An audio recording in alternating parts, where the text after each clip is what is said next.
Russ.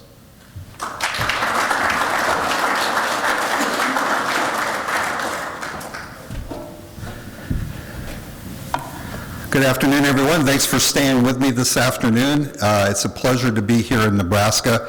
I was telling a few people today that yesterday I was in a planning meeting in Des Moines, where I'm based, with our leadership team that was 11 hours straight meeting. So the best thing I could do was hit the road, have a little drive here to Nebraska, and actually have an opportunity to spend time here with you today.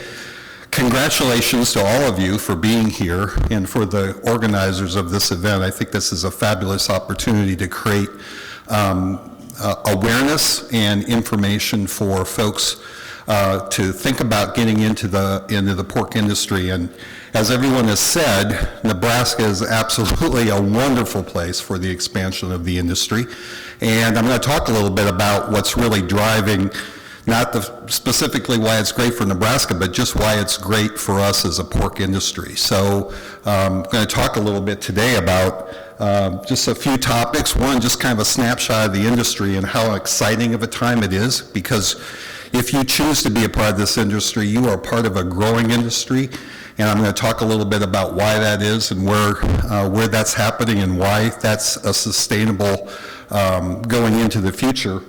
I'm also going to talk about our We Care ethical principles, and so for some of you that may be new, but it's a great tool for us to be able to talk about with our friends and neighbors about the sustainability and how, and some of the priorities that we set as an industry, which you would all become a part of, which you would be a part of, and I think it really gives you some good talking points for you when you're talking about it with your friends and your neighbors, if you should proceed to get involved. Then I'm going to talk about the big boogeyman in the room that everybody's probably heard of, whether you're in pork production or not. You've probably heard about ASF, or African swine fever. And so African swine fever either has the opportunity to be the biggest opportunity for us as an industry, probably that we could point to over the last few decades, or it could be one of the most devastating things that happen to us if it actually gets here. So I'm going to talk just a little bit about what we're doing to try to keep that from the preventive things we're trying to do to keep it from getting here, but also some of the, if it should get here, what can we do to try to mitigate it or to minimize it. And then finally, I work for the National Pork Board, so that's the National Pork Checkoff. And so our charge is to do three things. It's to promote the product, it's to conduct research on behalf of the industry, and it's to communicate and provide communication and education to consumers and producers. And so one of the biggest areas of our budget is talking about demand enhancement and how we try to move that product, and I want to give you just a little idea about what's going on there, some of the things we do that's actually helping to drive this growth that we're seeing in the industry. So a snapshot real quick. You can see this is the latest information that came from the U.S. Hog and Pigs report, literally across every category of pigs on the farm. We're up 4% year over year in terms of just the size of the U.S. Pork industry. The pig crop's up 4%, hogs, market hog inventory at 69.1 million, up 4%, breeding herd up 1%. So we've actually seen a little bit of slowing down in terms of just the breeding herd from what we've seen over the last couple years, so we don't see as many new sow farms, but we're certainly continuing to see increasing growth in the number of finishing sites. It's also important just to think about and have in the back of your mind what you're really becoming a part of. What is this opportunity in terms of the pork industry? Just if you think about it from a U.S. national perspective, we generate over $67.7 billion in downstream revenue. We employ 550,000 jobs across the U.S. And we are one of the biggest exporters of ag products in the United States. And so while we have been negatively impacted by tariffs and some of the challenges as we've tried to get things on a more level basis in terms of with our trading partners, I can also tell you that in spite of those tariffs, because you and us, we are the lowest cost producer in the world, in spite of those tariffs, people will still buy the product with the tariff because it's cheaper than where they can get it elsewhere. So these are tremendous opportunities, tremendous times. You'll see from these numbers that we are heavily dependent on exports. over 26, nearly 26%. We actually can forecast and see that growth continuing to go as high as 35 or 40% over the next few years, mostly because pork is the #1 protein in the world. So it's #3 in the US, it's #1 in the world. And so when we continue to see the growth in the population that is forecast going towards 2040 and 2050, the opportunity for us to export our great, safe, good tasting, low cost product around the world will only continue to grow. There will also be some enhanced opportunities here in the US, and I'll talk about that a little bit later. The other thing that we've got, so we've seen that sow herd kind of slow down a little bit, but part of that is we're also continuing to see, look at that steady growth. You probably can't see all of the, from 1964 through 2017, the increase in pigs per litter or pounds per sow produced. That's what this particular one is. And so you continue to see that with increasing litter sizes, as well as continuing to market even larger pigs and being able to do that cost effectively, we've really seen a wonderful continuous improvement, that steady improvement just in terms of productivity, which continues to drive that low-cost producer messages. The other side of that is somebody's got to eat it, right? And so one of the other pieces that's really good to show is this is U.S. meat per capita availability, and so what do we eat across the country? So if you look, pork is blue, beef is red, broilers are green, turkeys are purple on the top. You can see that in the projection for 2019 that we're really getting back up to the Atkins craze in terms of just the total amount of protein being consumed in the U.S. So just short of 220 pounds annually per year of meat consumed. And that number for pork is projected to be just over 52 pounds. And I'll show some slides again later where we're seeing that number actually moving again in a positive direction just in terms of pork share of the U.S. consumption. So that's the industry snapshot, right? Got plenty of pigs, we're continuing to grow, and we've got great markets for it to be able to be sold into, okay? So those are kind of the big messages. One of the most important things that we're facing today is a consumer who's greatly different than probably what some of the guys that look like me in this room are, right? In terms of where they get their information, the questions they ask about their food, what they want to know about it, this issue of sustainability. Have you all, show of hands, everybody heard the word sustainability, right? Everybody's concerned about where my food comes from. Are you doing the right things by the planet? Are you doing the right things by the pig, right? Our customers, right, the retail and food service industry is really pushing the pork industry as well as all the other commodity groups to tell your story about how you're being sustainable, what sustainability means to you as an industry, and how can you help me communicate with my consumer about your commitment to that sustainability. So we've had this We Care ethical principles around 11 years now. It's an emblem I hope you recognize. Most all of the producers who exist in Nebraska and work with Nebraska Pork and others will talk and have this logo. I wear it on my shirt. It's widely adapted. It's widely recognized. It is completely respected by our customers because of our commitment to do what's right each and every day. And this message has only become more important over the past 10 years. The future of our success will be minimizing the risk of negative influences. We all know that there's plenty of folks out there that have a lot of trouble about the way that we produce protein today, right? And in particular, and pork is not insulated from that challenge. We need to continue to increase the trust and confidence in what we do and how we do it. And growing demand is critical for us both in the U.S. and abroad. So this ability to utilize this We Care message, and this slide basically points out very simply, the six ethical commitments that we've made as an industry to communicate our commitment to continuous improvement, as well as really being able to share with them our story about why they should feel really good about buying U.S. pork. So this We Care platform really creates this incredible opportunity for us to really communicate our commitment to sustainability and doing what's right in the modern production of pork here in the United States. And so when we go out and we talk with retailers and food service folks, they talk with us about their environmental concerns, right? Water quality, air, greenhouse gas, soil health. They talk about social issues, which is the more current one that's really, environmental really kind of led the way, animal well-being, animal welfare led the way, but now we're seeing a lot more focus on social issues as well, right? So are you paying a living wage? Are your workers in the farms able to work safely? What's the impact on rural communities? These are more current societal issues that are being asked by our customers. And then, probably most importantly, and where we're really headed in the future, is they want metrics, right?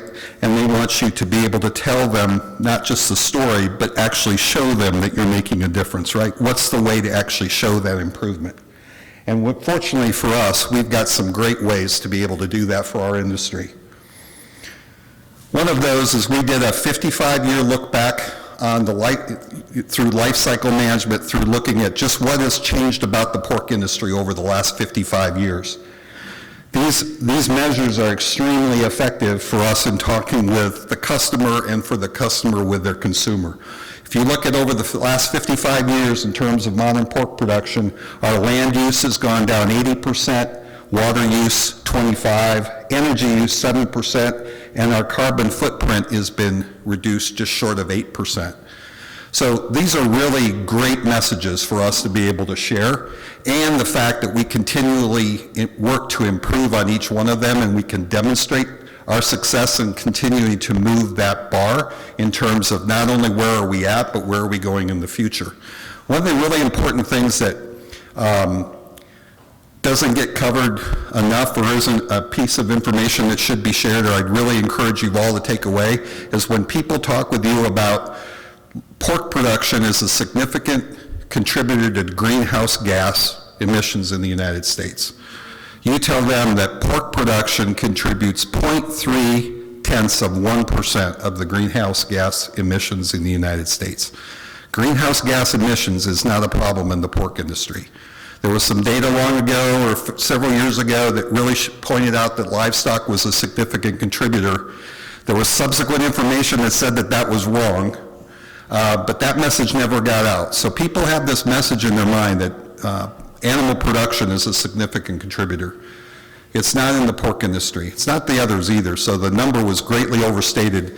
And keep that number in mind when people ask you, or should ask you that question. 0.3% greenhouse gas emissions in the United States come from pork production. So we've also got some other, so what's the signs of the things that we continue to do? So we have a coalition with the National Corn Growers and the United Soybean Board, along with a friendly group, a reasonably friendly NGO or activist group called the Environmental Defense Fund, who is working with us in a collaboration to really demonstrate how manure actually is contributing positively to soil health, and so utilizing not only our dollars but also our key partners in soybean and corn to actually continue to demonstrate our commitment and how we're continuing to identify new technologies and more effective ways to use the manure that actually enhances the soil health on the farm. On social issues, right, so I talked about that concern about employees. One of the biggest things that we've done this year is we've actually started to roll up all of that give back that goes on across the country by all of our great producers in terms of their contributions back to their community. Our producers tend to be in rural communities. They tend to be big supporters. They volunteer hours. They donate pork. They contribute money to keeping our rural communities alive. This year in 2018, we just a couple weeks ago put together that in a survey of our farmers just during 2018 alone, over 3.2 million servings of pork were donated, over 55,000 hours of their time over the last 6 years volunteering, and over $5.5 million in the last year alone in and contributions to charitable causes. Those are really powerful messages for us to share, again, about the social responsibility that your pork industry takes and can be communicated to our customers.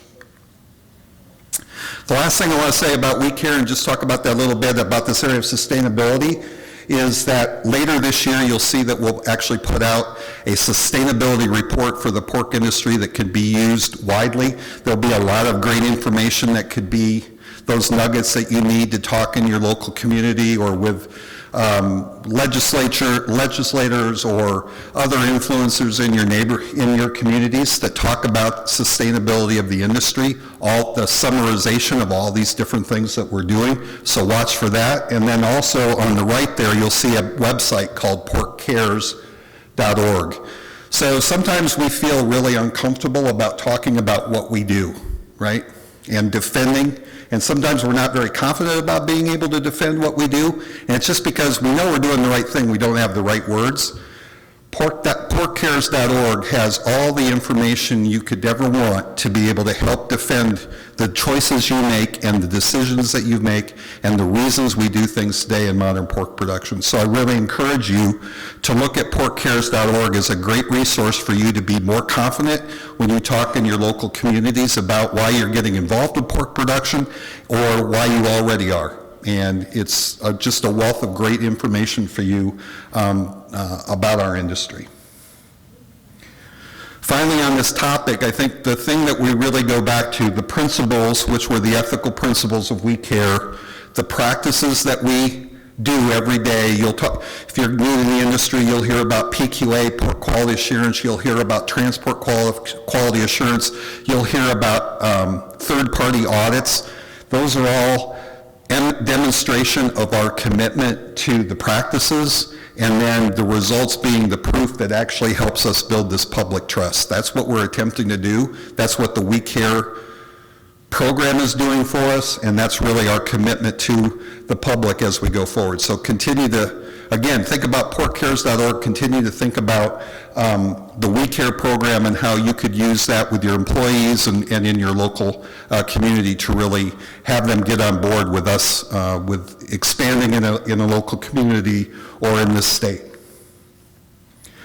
I want to stop just real quickly before I go on to African swine fever and just talk about the way that the organizations work across the U.S., just in case you were unaware. On the left-hand side, Russ mentioned that he's part of the National Pork Producers Council. The National Pork Producers Council is your industry organization that does all the lobbying, legislating, policy, influencing in Washington, D.C. and at the state level. So NPPC is voluntarily funded by producers from across the United States as well as allied industry. That voluntary contribution is set at 10 cents per $100 of value of a market hog sold, and those funds are actually typically collected at the packing plant and typically paid by the producers who own the pigs. But there's also an opportunity in that program for contract growers to be a part of that program as well. You can learn more about that from Russ or from Al Junkie and the Northeast and the Nebraska pork staff here in terms of how you could become a part of that. So they do all the legislating and lobbying act. I'm part of this big wheel over on the farther right side, the pork checkoff. That's a mandatory checkoff. That's a national checkoff. Every pork producer owns a pig. When they market it, 40 cents of every $100 is withheld, or should be withheld when they sell that, and it comes back to the national office, and then we actually distribute 20% of those funds back to the state associations like you have here in Nebraska, and the rest is at the national level where we execute these programs around promoting the product, doing research, and providing consumer information and education. So the in-between is the state organization. So they're the nuts and bolts that kind of hold it together. They're the ones who you can have the most direct contact with. They're the ones who really guide a lot of what we do at the national level because they're able to have that one-on-one relationship with you as producers and tell us what are the things that are happening in the local communities, what are the things that we need. So those state associations are really the grassroots effort that not only we need from a Checkoff side, but also MPPC needs from the side of making sure that producers get to Washington, D.C. and to the Capitol in Lincoln and make sure that their voices are heard. So I encourage you, if you're not involved or haven't been involved at the state level, to really consider that as a first step in being involved. And then obviously there's, like Russ has done with MPPC, and Bill Leckie is on the National Pork Board of Directors, so there's lots of opportunities at the national level as well. So I encourage you to get involved and give back on behalf of this industry. So, move on from there. Talk about the boogeyman, ASF, okay? Prevention and preparedness. So, this first slide just talks about, I don't want to go through what each one of these functions are, but I just want to try to do it to demonstrate the level of focus that has been given since August of last year when we first found out that African swine fever was in China. So, the reason we got so concerned at that point was because when we had PEDV come to the United States, we know that it came from China. And then it came from, most likely came in through feed ingredients that we brought in from China to the United States. So if that happened on PED and now China's got ASF, that was a big thing. That was a moment in the sand. There's plenty of other parts of the world where there's ASF has existed, but never where in such a big country where we know we were bringing in things and we had so much risk as we did with China. So since that time, this just demonstrates the number of different task force organizations, the coalition that's come together between the Pork Board, MPPC, state associations, the American Association of Swine Veterinarians, working with the USDA, working with state vets to try to do everything we can to prevent this disease from getting to the U.S. We know that feed is one of the biggest risks that we have.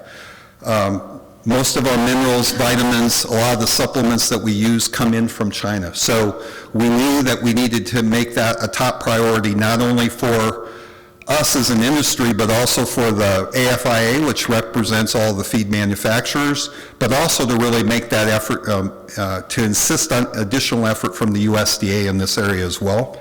And so a lot of our focus has really been in this area of feed.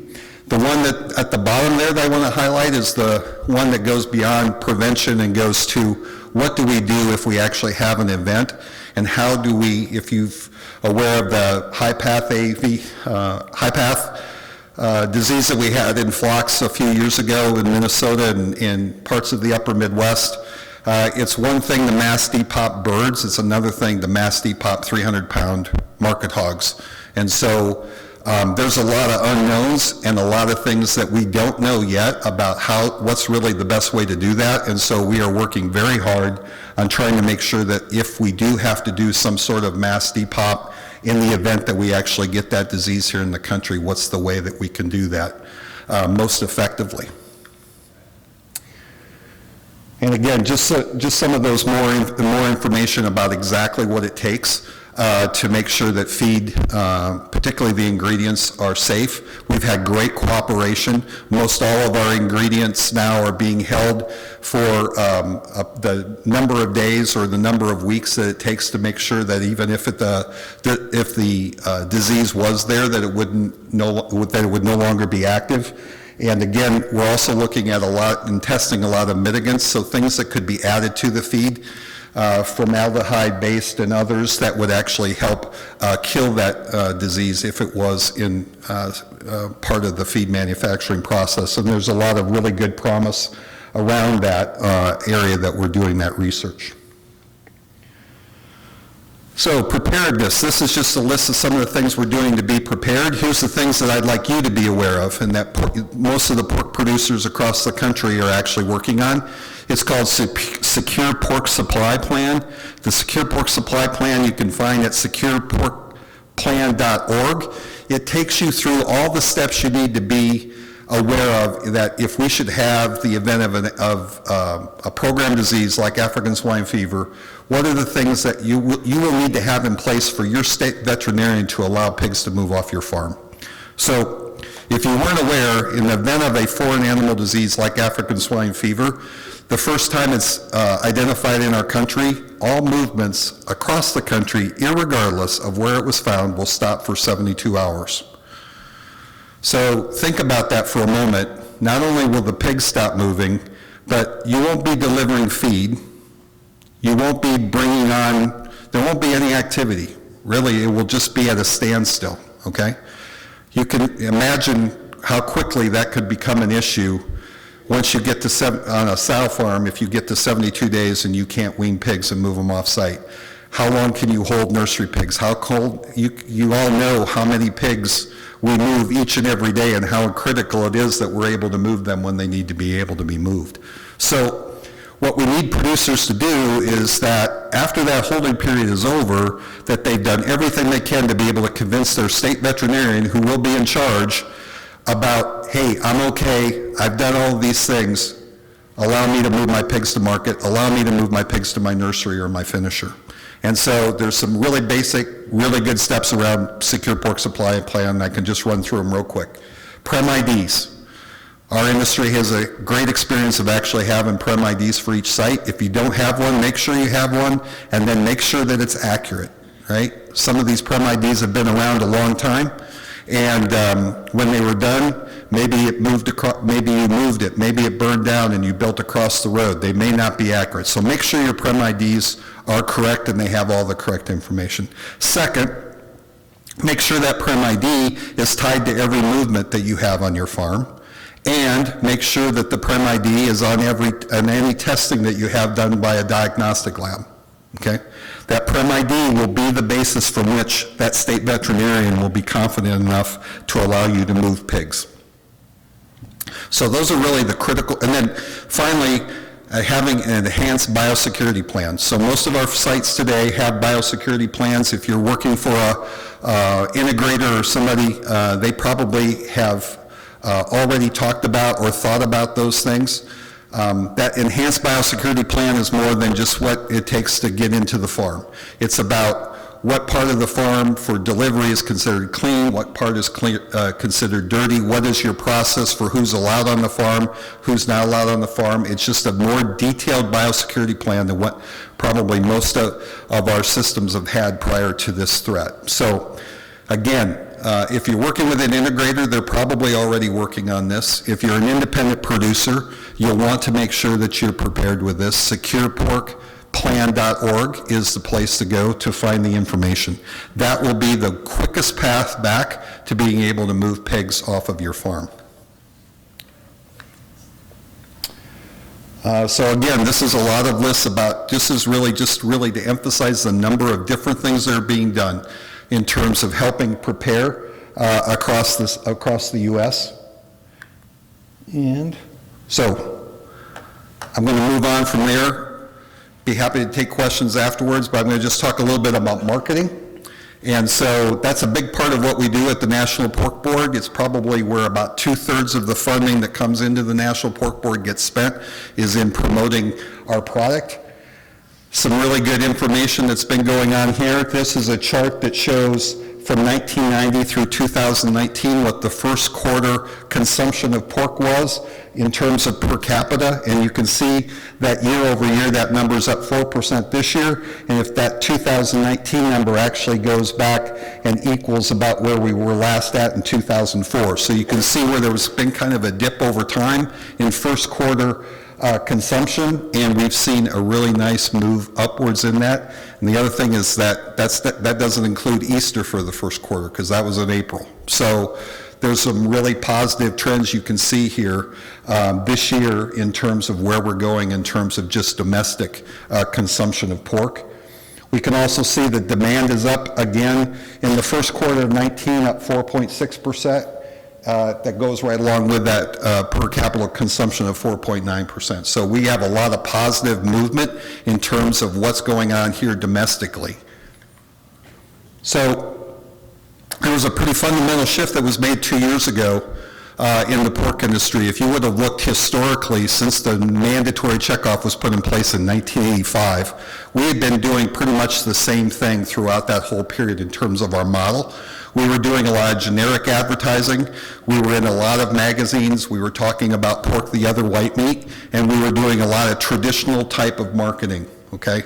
Billboards on the road, maybe some ads on TV or in newspapers or magazines, right? But today, 2 years ago, it became readily apparent, especially from those numbers, right, that our message wasn't really getting through. And today people get their information from a much different place than what historically we did, or certainly back in 1985. So if you think about that, where do you get most of your information? Guess what? That's where everybody gets their information. Google says that people look at their cell phones 150 times a day on average.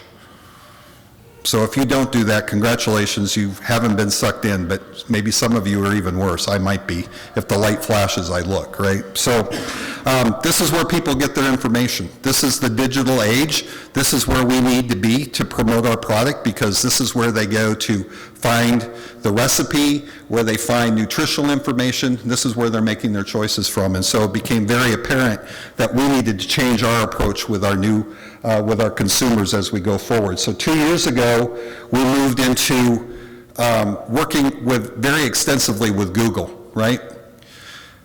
Everything you've heard about Google, right? They know when you talk about something. I don't know if that part's true, but I guarantee you that it's worse than you think in terms of what they know about you when it comes to Google, right? The age of information and what this #1 search engine in the world has in terms of information about our consumers is really incredible. And so while there's scary things about that, they're incredible partners for us to be able to really give targeted messages to consumers across the U.S. So this search piece of Google is very important. But then the other thing that we've discovered is that young people, particularly millennials, Gen Z, they love watching videos, right? It's all about YouTube.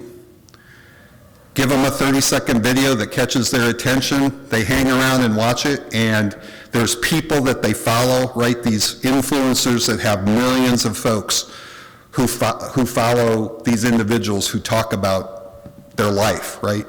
Families, and there's just their daily life. And so we have this opportunity through Google to actually have those folks actually promote a pork message. The #1 thing that we worked on the first year we did this was 145 degrees. You probably are aware, right? We overcook pork, but if you cook it to 145 and give it a 3-minute rest, it's going to be a little bit pink. It's still going to be juicy. It's going to be a great product.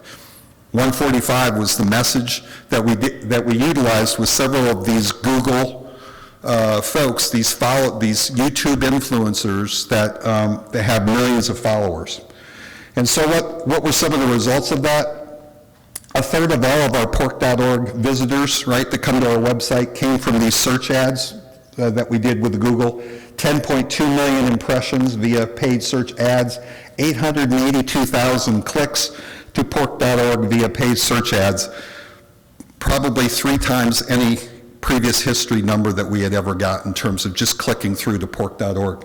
More importantly, 107 million 30-second reviews on video ads. So these videos are typically 30 seconds long. They cost about 3 seconds a view, but 107 million, and that's of the ones who actually stayed on for the 30 seconds, right? So many people will leave, right? But we had 107 million people, or 107 million views, not necessarily unique people, but 107 million views of those 30-second messages about 145. And 14.4 million views of partnered influencer videos, right? So with 80.5 million minutes of watch time. I can't tell you how much more effective that is in terms of delivering our message than a generic set of advertising in a magazine or a newspaper on a billboard. And bringing them to actually a cause to action. And then because of what Google knows afterwards, 46.1% positive to negative engagement. 46 positive to every 1 negative reaction to those videos, right? The ones who click and say thumbs up or thumbs down. right? So incredibly effective a way for us to deliver that message. $4.7 million to do that effort. We would probably have spent more than twice that in our old traditional days of advertising with not nearly anywhere close to those types of results. So this has been an incredibly effective tool, this move to the digital environment for getting our information out. We also did a lot of in-depth research, more in-depth research than probably any other commodity industry has ever done in 2018. Actually following along with what people put in their shopping carts, right? This was people who were paid money, who contributed their Hy-Vee receipt every week, took a picture of it, it got accumulated with data, and it actually tracked what was their actual purchase habits over an extended period of time. 10,000 U.S. consumers participated in that. We had receipt data from 300,000 panel shoppers, and this gives you surveys are one thing, but when they actually demonstrate how they actually spend their money, it's a much better measure. And so we learned an incredible amount of information about what decisions producers are making at the grocery store and in the restaurants. And it resulted in 2 reports that we've generated this year. Dinner at Home in America, which identified what are the trends that are going on in terms of how people are consuming pork at home, both for lunch and dinner. And also in May, all about dining out, which was what are the trends in terms of the decisions and choices that producers are making when they go out to eat. This type of information is never been done before within the protein industry. Our customers are flocking to this information so that they can figure out how to respond to it and how to have better menu items, as well as organize their meat case and the things they put around their meat case in terms of moving pork and enhancing their profitability. These have really been great first steps, first looks out of that research that we conducted last year. And then remember I mentioned about the future of domestic marketing or domestic consumption of pork, a Hispanic segment report release coming out in October of 2019. Here's why we should all get really excited about the future of pork in the U.S.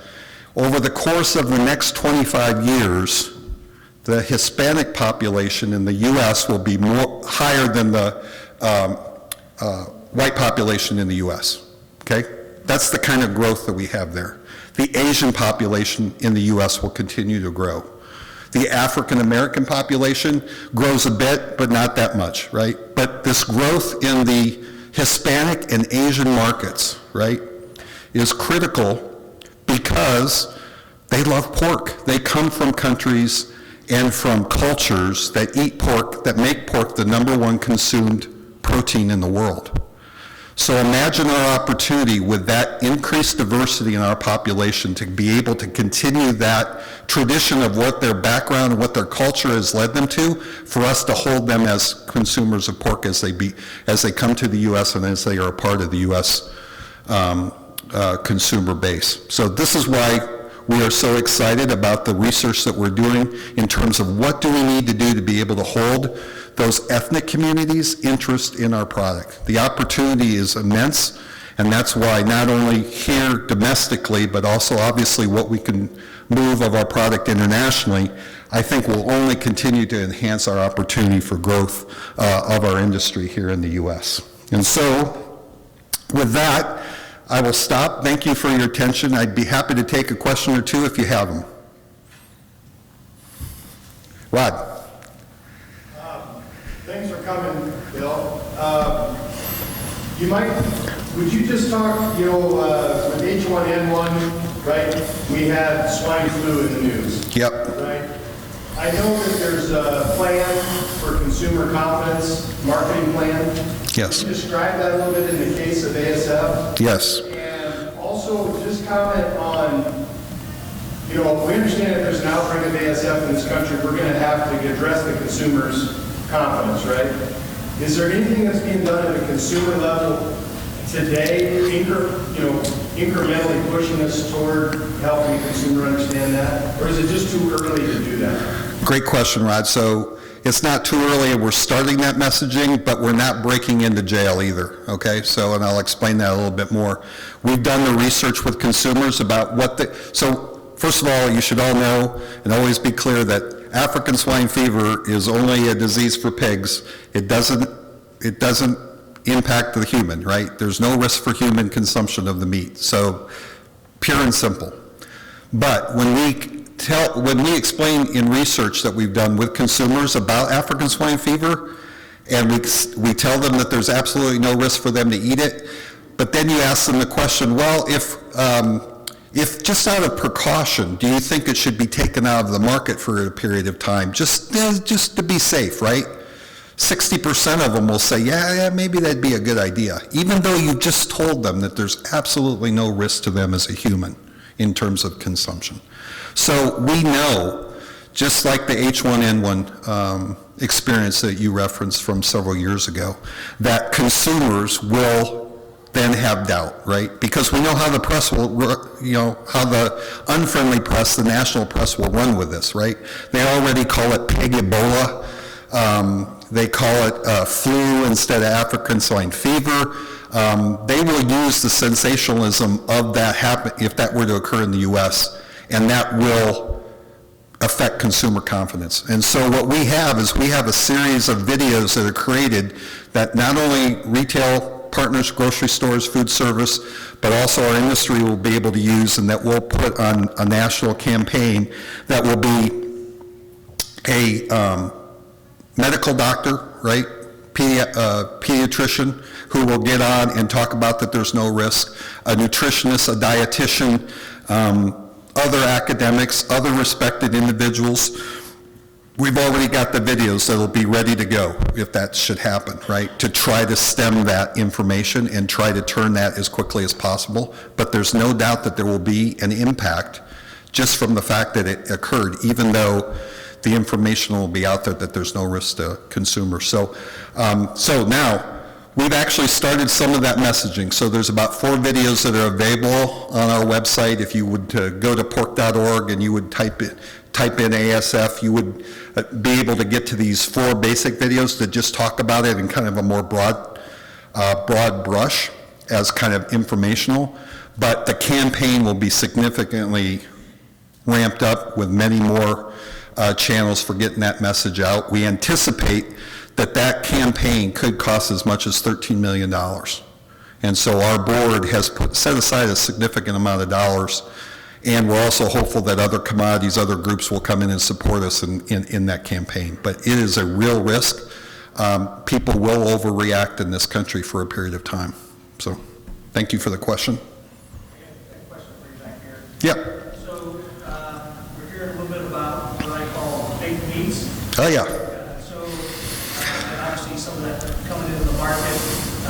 Are some of the efforts going to combat some of that message and what the pork industry is doing as a counter? Yeah, so at the Swine Industry Conference that was in Kalahari last week, which 800 pork producers from across the country, the topics were ASF and alternative meats. That's all anybody really wanted to talk about. So there were other things talked about, there were other topics. They talked about ASF and they talked about alternative meats. So I've talked about ASF, now let's talk about alternative meats. So alternative meats are really 2 different categories, right? You have the vegetable-based product that's currently on the market, and then you have this cultured cell-based gunk, right, that they're going to try to push as meat. So what is the industry doing? I say gunk, so yeah, now you kind of know where I stand on this, but no surprise. But so what's the industry doing about that? So first of all, MPPC, on your behalf, on all our behalf, is making sure that as these products come forward, that the testing and expectations of them are every bit as rigorous in terms of product safety, testing, knowing what's in the product, that it's actually led by USDA. It's currently a combination of USDA and FDA that will actually oversee these products. But MPPC is doing everything they can to make sure that there's a level playing field and that there's no shortcuts for these alternative products, right? So that's one. They got to meet rigorous testing and the expectation that we know what's in it. What we're doing from a pork checkoff side is we're getting samples of all these products, and we're finding out what's the nutritional value, what's in them, what they have that pork does, what meat doesn't have, right? And so we're never going to be disparaging about it from a Checkoff perspective, right? Because we know the egg people got in trouble for that a few years ago, right? When they were disparaging about alternative mayonnaise, it caused a lot of trouble. So, but we're darn sure going to make sure that consumers know the difference. And when you put up the list of ingredients that makes up a alternative protein versus something that just says meat or pork, right? And with consumers wanting clean labels and wanting to know what's in that product, I think we've got a really strong leg to stand on in terms of making that differentiation about a highly processed product versus straight out protein meat, right? And so there's a lot of noise about it right now. There's a lot of there's a lot of venture capital that's going behind it. That's fine, let them work, but we think we were in a pretty good place to be able to convince our consumer about which is a better choice.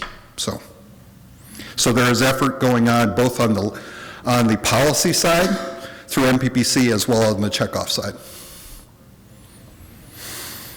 Other questions? If not, I just, again, want to thank you for the invitation to be here. These community colleges, technical schools across the country are a great opportunity for us to get for the labor that we need within this expanding industry. I'm excited about the program here and that they have in animal science and agriculture. We need to continue to have awareness, get awareness back to our young people, both in high schools as well as community colleges and universities, about the great opportunities that exist in our industry. You're going to continue to see us work that and continue to provide you resources to try to help support that labor effort as we go forward. And with that, I really appreciate the opportunity to be here in Nebraska, because this is a great way for me to have spent this day. So thank you so much.